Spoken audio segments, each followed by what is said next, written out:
জল তত্ত্বের থেকে কি পাওয়া যাচ্ছে?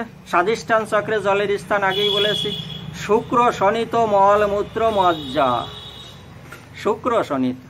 এবার কারো যদি দুর্বলতা আসে, ধাতু দুর্বলতা, তখন কি হবে? জলের ঘাটতি এসে গেছে, কোনো উপায় নেই, ওই ডাক্তারের কাছে গেলে কোনো কাজ হবে না। যতই ভালো ডাক্তারের কাছে যান, আপনার জলের ঘাটতিটা পূরণ করতে হবে। শনিত রক্ত ঠিক মতো শ্বেতকণিকা লোহিতকণিকা তৈরি হচ্ছে না ভরপুর মাত্রায়, যত দরকার 3 লিটার 3.5 লিটার জল প্রতিদিন খান, কিন্তু যাদের কিডনির রোগ আছে তাদের কথা বলছি না। মল পায়খানা ক্লিয়ার হচ্ছে না।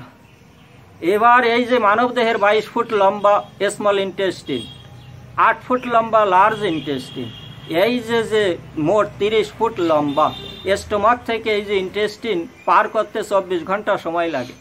কিন্তু যদি দেখা যায় ওইখান থেকে কিডনি লিভার সব শোষণ করছে, কিডনি যত আমাদের তত্ত্ববস্তু যেটা শরীরে উপকার করে সেটাকে কিডনি শোষণ করে রাখছে, যত সময় এই 30 ফুট লম্বা যাত্রা করবে খাদ্য খাবার, তখন কি করে? জলের ঘাটতি ওইখানে এসে যায়, মল শুষ্ক হয়ে আসে, তখন কিন্তু মল ক্লিয়ার হয় না, খুব শুষ্ক, অর্থাৎ পায়খানা খুব শক্ত হয়।